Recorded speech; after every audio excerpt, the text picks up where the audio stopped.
आप सभी को प्रभु यीशु मसीह के नाम से बहुत सारी शुभकामनाएं। प्रभु आपको और आपके परिवार को आशीष करे। और मुझे उम्मीद है और विश्वास है आप सभी अच्छे होंगे। और मैं विश्वास करता हूं कि पिछली शिक्षा जो मैंने दी थी तुरंत प्रार्थना करने के विषय में आपके लिए लाभदायक और आशीष में रही होगी। और मेरी प्रार्थना है कि आज की भी विषय आपके लिए बहुत ही आशीष में हो। और आज की विषय है नाक में दम कर देने वाली प्रार्थना या फिर लगातार की जाने वाली प्रार्थना। मेरे भाई बहन, यीशु मसीह ने लूका की किताब उसका 18 अध्याय और 1 से लेके 7 तक इस प्रकार कहा। फिर उसने इसके विषय में कि नित्य प्रार्थना करना और हियाव न छोड़ना चाहिए। उनसे दृष्टांत कहा, किसी नगर में एक न्यायी रहता था जो न परमेश्वर से डरता था और न किसी मनुष्य की परवाह करता था। उसी नगर में एक विधवा भी रहती थी जो उसके पास आ आकर कहती थी, मेरा न्याय चुका कर मुझे मुद्दई से बचा। कुछ समय तक तो वह न माना, परंतु अंत में मन में विचार कर कहा, यद्यपि मैं न परमेश्वर से डरता और न मनुष्य की कुछ परवाह करता हूँ, तो भी यह विधवा मुझे सताती रहती है, इसलिए मैं उसका न्याय चुकाऊंगा। कहीं ऐसा न हो घड़ी घड़ी आकर अंत को मेरी नाक में दम करे। प्रभु ने कहा, सुनो यह अधर्मी न्याय क्या कहता है। इसलिए क्या परमेश्वर अपने चुने का न्याय न चुकाएगा जो रात दिन उसकी दुहाई देते रहते हैं? क्या वह उनके विषय में देर करेगा? मैं तुमसे कहता हूँ, वह तुरंत उनका न्याय चुकाएगा। तो भी मनुष्य का पुत्र जब आएगा तो क्या वह पृथ्वी पर विश्वास पाएगा? अगर आप पहला वचन पढ़ेंगे, लिखा है, फिर उसने इसके विषय में कि नित्य प्रार्थना करना और हियाव न छोड़ना चाहिए। ये दृष्टांत ऐसा था मेरे भाई बहन, हमें नित्य प्रार्थना करना चाहिए। परमेश्वर आपकी जो है प्रार्थना को सुन रहा है। परमेश्वर आपकी प्रार्थना की ओर उसका ध्यान है। धर्मियों की प्रार्थना की ओर उसके आंख और कान लगे रहते हैं। प्रिय परमेश्वर के बच्चों, उदाहरण के रूप में एक और उदाहरण है, आप देख सकते हैं नित्य प्रार्थना करने की सामर्थ्य के विषय में आप परमेश्वर के वचन से सीख सकते हैं। प्रेरितों के काम उसका 12 अध्याय और 3 से प्रेरितों काम उसका 12 अध्याय और 3 से देखेंगे तो लिखा है, जब उसने देखा कि यहूदी लोग इससे आनंदित होते हैं तो उसने पतरस को भी पकड़वा लिया। वे अखमीरी रोटी के दिन थे। वे उसे पकड़कर बंदीगृह में अ, डाले उसने उसे पकड़कर बंदीगृह में डाला और चार चार सिपाहियों के चार पैरों में रखा, इस विचार से कि फसह के बाद उसे लोगों के सामने लाए। बंदीगृह में पतरस बंद था, परंतु कलीसिया उसके लिए लौ लगाकर परमेश्वर प्रार्थना करती। पतरस कहाँ जेल में है, लेकिन कलीसिया क्या कर रहे हैं? लगातार लौ लगा के प्रार्थना कर रहे हैं। आज ये लौ लगा के प्रार्थना करने वाले लोगों की आवश्यकता है।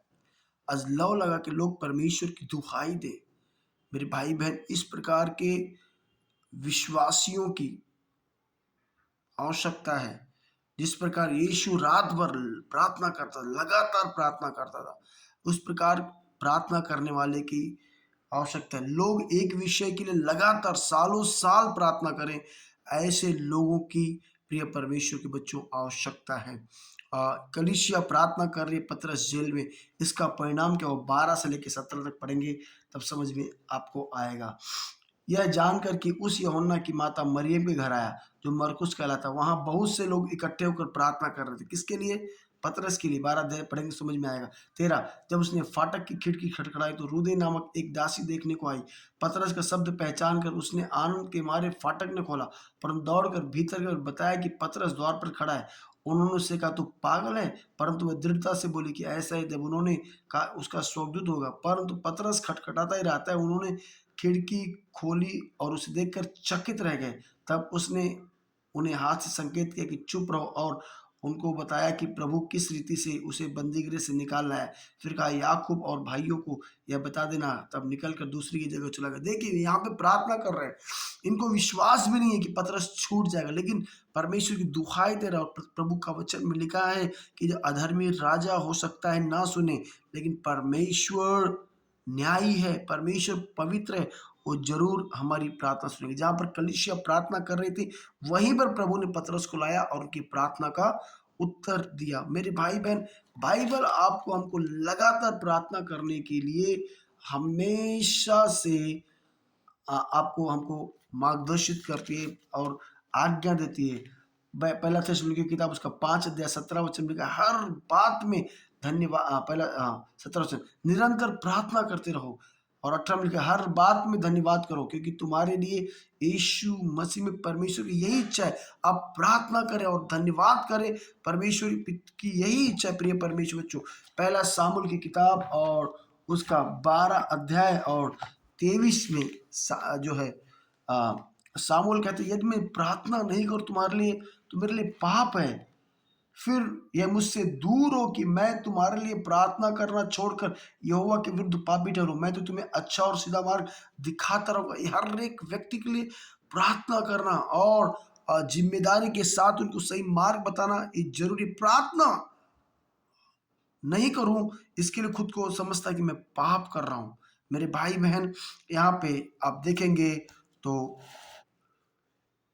याकूब ने लगातार प्रार्थना किया। आप उत्पत्ति की किताब उसका 32 अध्याय और उसका 26 वचन में देखेंगे तो कहता है वो,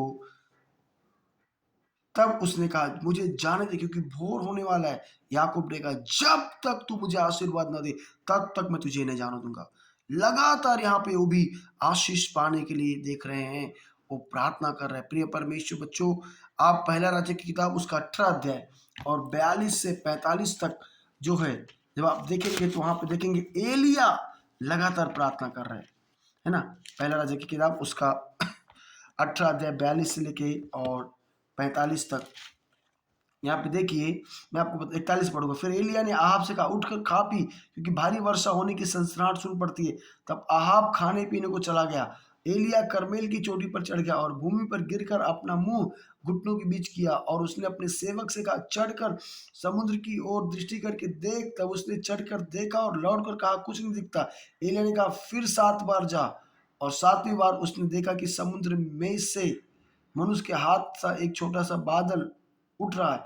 एलिय्याह ने कहा अहाब के पास जाकर कह रथ जुतवा कर नीचे जा, कहीं ऐसा न हो कि तू वर्षा कर रुक जाए।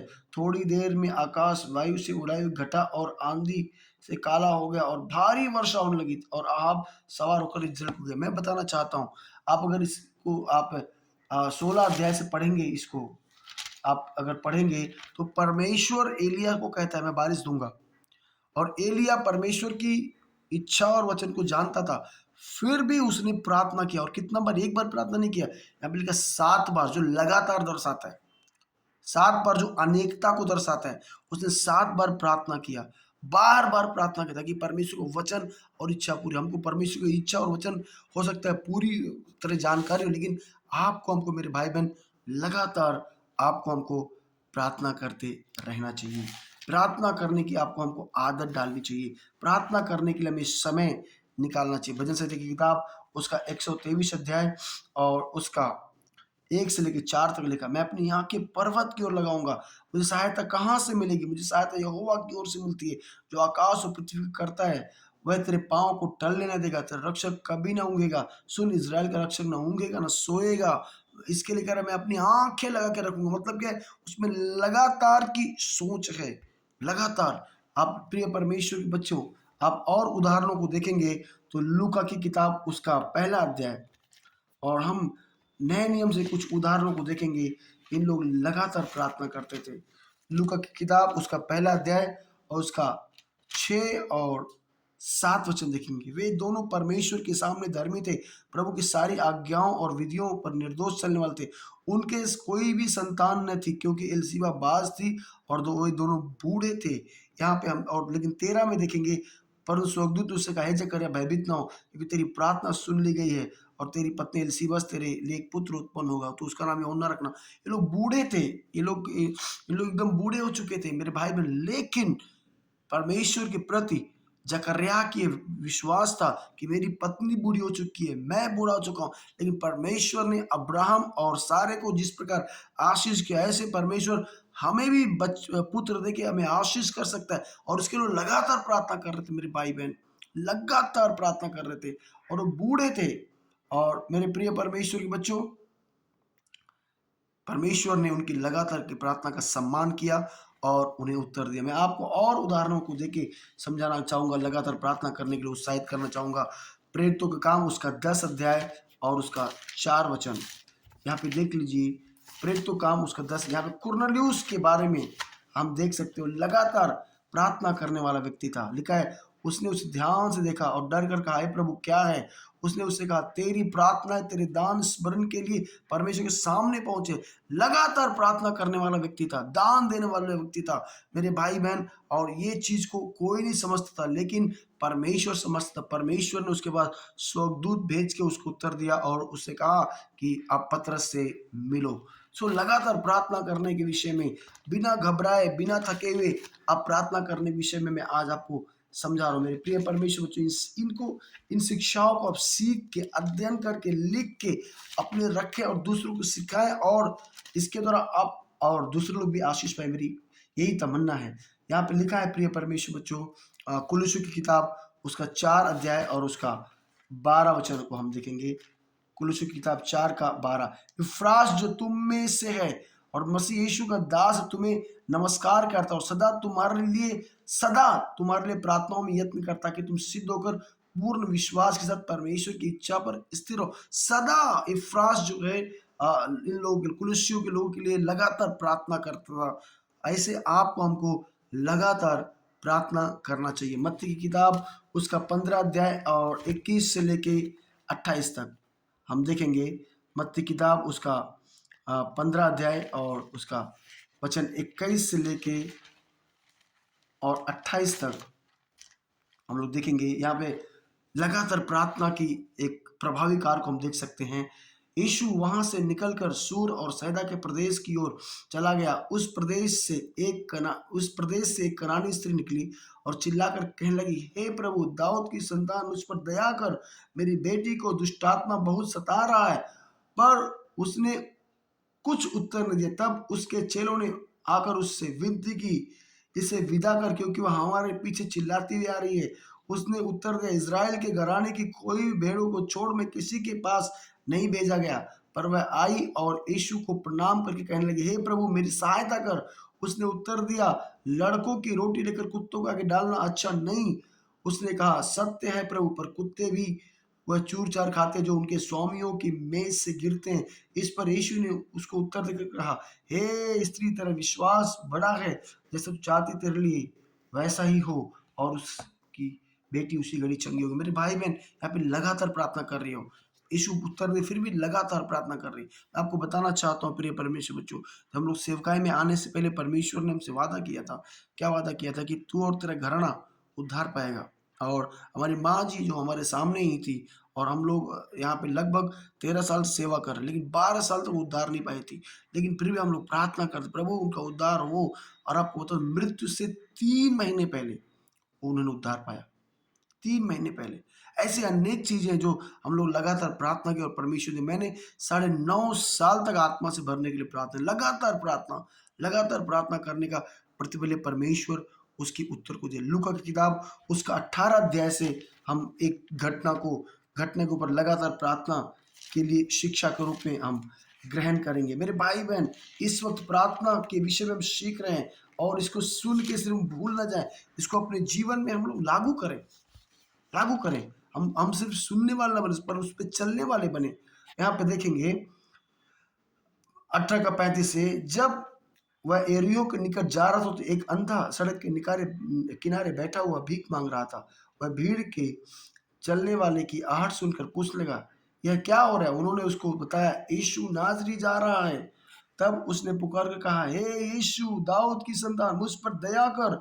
जो आगे आगे जा रहे थे वे उसे डांटने लगे कि चुप रहे, परंतु वह और भी चिल्लाने लगा, हे दाऊद की संतान, मुझ पर दया कर। तब यीशु ने खड़े होकर आज्ञा दी कि उससे मेरे पास लाओ। और जब वह निकल आया तो उसने उससे पूछा, तू क्या चाहता कि मैं तेरे लिए करूं? उसने कहा, हे प्रभु, यह कि मैं देखने लगूं। यीशु ने उससे कहा, देखने लग, तेरे विश्वास ने चंगा किया। वह तुरंत देखने लगा और परमेश्वर की बड़ाई करता उसके पीछे हो लिया। और सब लोगों ने देखकर परमेश्वर उसके अंदर लगातार, है ना, लगातार प्रभु से प्रार्थना करने की हम भावना को देख सकते हैं। मेरे प्रिय परमेश्वर के बच्चों, आज ऐसे व्यक्तियों की, आज ऐसे लोगों की जो जरूरत है, मेरे प्रिय परमेश्वर बच्चों, जो लगातार परमेश्वर के सम्मुख बैठ सके। आज यही बड़ी दिक्कत है, लगातार वाली प्रार्थना वाली भावना लोगों ने छोड़ दी है।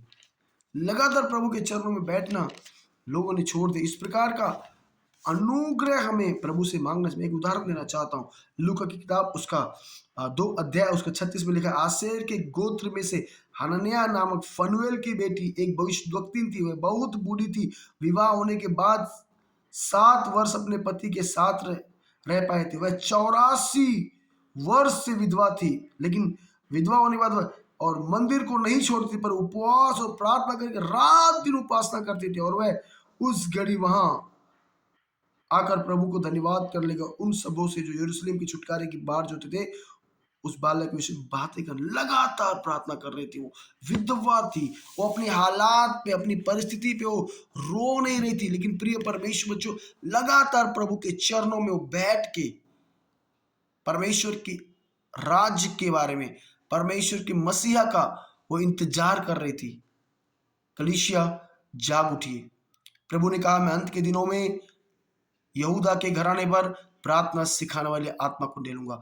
आप प्रार्थना अगर नहीं कर पा रहे, आपको प्रार्थना करने में दिक्कत हो रही है, आप परमेश्वर पवित्र आत्मा सहायता मांगे, क्योंकि पवित्र आत्मा आपके जीवन में अगर सामर्थ पाएंगे, वो पवित्र आत्मा आपकी इस निर्बलता में आपको सहायता प्रदान करेगा, बल प्रदान करेगा और आपको प्रार्थना का वीर बनाएगा, ताकि आप अनेक निराश लोगों के लिए आप परमेश्वर से आशा प्राप्त करके उन्हें मार्गदर्शन कर सके। क्या कहा यीशु ने? उस अधर्मी न्याय को देखो, यदि वो कुछ सोच के न्याय कर सकता है, तो परमेश्वर रात दिन पुकारने वाले अपने लोगों की बातों को सुनकर न्याय क्यों नहीं करेगा? आज सताव का समय है, आज लोग रैली की बात करते हैं, आज लोग विरोध की बात करते हैं, आज लोग जो है और कुछ की बात करते हैं, लेकिन कोई घुटनों पर आने की बात नहीं करता। बड़ी विडंबना की बात है। आज मैं अपनी कलीसिया और आप भाई बहनों से अपील करता हूँ, आइए हम घुटनों पे जाएं। परमेश्वर सब कुछ करने में सामर्थ्य है। जब सद्रक मेशक अबेदनगो के सामने चुनौती आई, तो उन लोगों ने परमेश्वर का सहारा लिया। जब दाऊद के जीवन में चुनौती है, उसकी पत्नी और सब कुछ लुट गया, तो उसने परमेश्वर का सहारा लिया। दानियल जब जान गया कि अब मुझे सिंह की माद में डाला जाएगा, उसने परमेश्वर का सहारा लिया। हम क्यों अपनी शक्ति और अपनी ताकत का सहारा लेंगे? क्योंकि वचन कहता है, ना तो बल से ना तो शक्ति से, लेकिन पवित्र आत्मा के द्वारा सब कुछ हो जाएगा। और पवित्र आत्मा की ये प्रकाशन है कि हम लगातार प्रार्थना करें। प्रभु आपको आशीष दे मेरे भाई बहन। मैं उम्मीद करता हूँ इस संदेश के द्वारा और इस शिक्षा के द्वारा आपको और आपके परिवार और आपके जीवन को प्रभु आशीष करेगा। प्रभु आपको आशीष दे। हम लगातार इस प्रकार शिक्षा के साथ आपको उत्साहित और मार्गदर्शित करते रहेंगे। जय मसीह की।